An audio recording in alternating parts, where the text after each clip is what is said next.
Welcome to the Green Apple Home. So yesterday I threw up a video of me doing a recipe because I was actually at a class, and so it was something, if you didn't notice, I didn't have a cold in that video.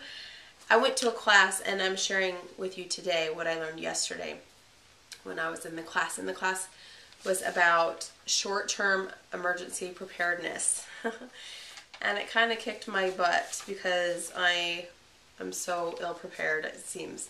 When should you prepare for a disaster? Well, you should prepare well in advance. So right now is the time to prepare for a disaster. You should think about where you are and what disasters could happen. I'm in North Carolina. We have hurricanes all the time, tornadoes, things like that. But think about New Jersey and New York. I mean, they probably weren't used to having very many hurricanes, and especially not as devastating as Hurricane Sandy was just recently. So it was a really good eye-opener for me. There were several speakers there that were really informative. There was a person who used to work for FEMA was there.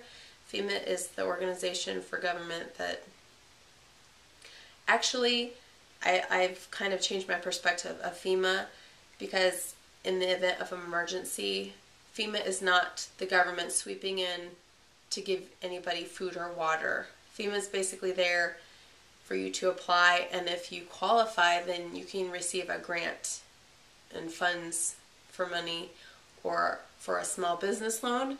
But it's really the charitable organizations that are the ones that are bringing in the donations and the food items and toiletries and things like that. So anyways, that person was there, and then there was actually a person who lived in New York who lived through Hurricane Sandy who was there, and she spoke about her story. It was just an eye-opener. There was an email that kind of went around, and it was written by someone who had lived through Hurricane Sandy, and it just kind of sums up my feelings. It says, it was like a list of like 50 things that they learned or something. One of them was your 1972 Honda Civic gets to the grocery store as well as your 2012 Escalade, but the Honda allows money left over for heat, food, water, a generator, firewood, a backup water pump, that kind of thing. So you get the idea. This may or may not convert you to being more resourceful or using your funds in a better, more realistic way, because really we're one short jump away from a disaster, like totally wiping out our water supply or something like that. So it's better to be prepared. That way you won't fear, and you'll kind of know what you should do. Anyways, there were 3 pages that I got off the website for FEMA. It's www.ready.gov, and right there it talks about a family emergency plan. So you should have this, and it tells you what documents you need to bring. So basically it's talking about a go bag. This is a bag that you should have, one for each member of your family, and it should have in there at least a 3-day supply of the essentials. We're talking water, food, that kind of thing. The emergency plan also, you have to fill out numbers and addresses of people and contacts and a regional meeting area, and talking about doctors and insurance and all that kind of stuff. Because in the event of a disaster, what if your cell phone doesn't work or there's no power? Are you going to remember the phone numbers that you need to remember to get in contact with the people that you need to? Think about Hurricane, the one in Louisiana, what was that? Irene? No. I can't think of the name of that one. Katrina. Yeah. So there were people that didn't know where their family members were, and they had like actual stations where you had to physically go and see if your daughter was there or whatever. So it's little things like have a friend out of state that you give your kids their number and just like have it in their backpack. They even have this you can print off. It's a family, I don't know, a preparedness checklist little thing that you cut out. It's just this little thing you fold over, so it's no bigger than a credit card. and you put on their family communications plan.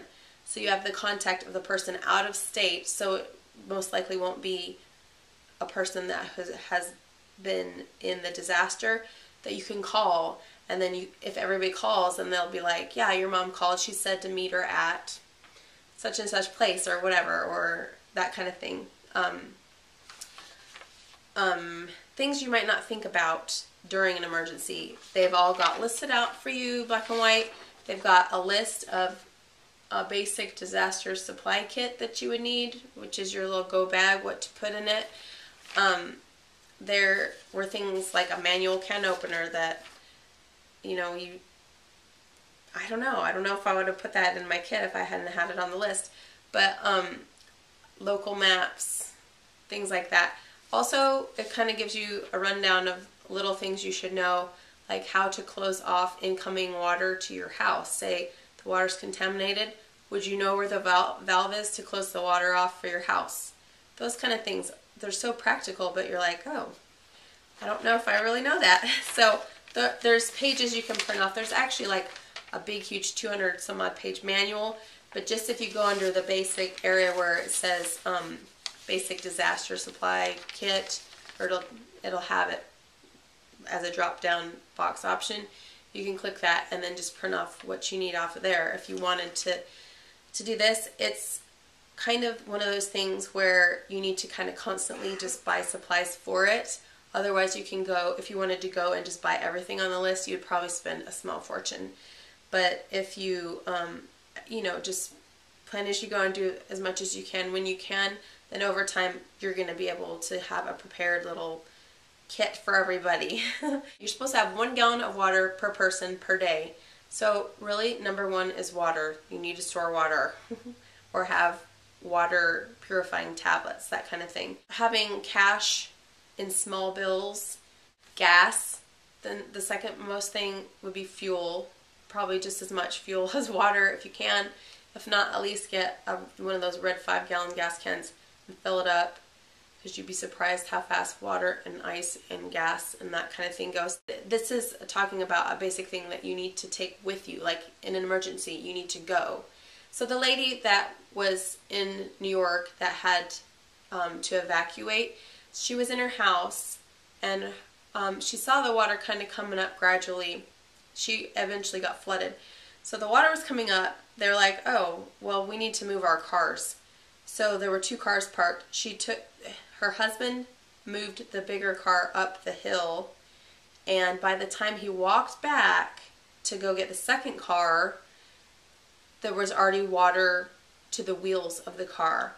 So then he was going to go inside the house and tell the mom who was there, the lady, he was going to tell her and the daughter to come on out. He went to the door and said, you guys need to come on out. We need to get going. So they got their dog, and by the time he walked back to the car, it was above, like right where the hood was of the car.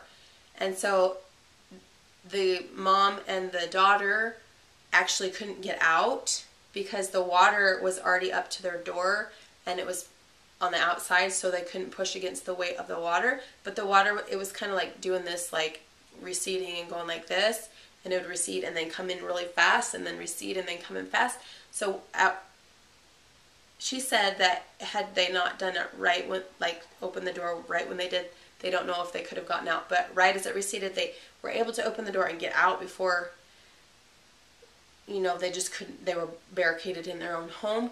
So they got out, they got the dog. They could climb the hill to where their car was and finally go, but they should not have waited to evacuate. They should have gone much, much sooner than that. Anyways, lesson was learned. She said that when they came back to their house, everything was gone. She said, we're talking pictures.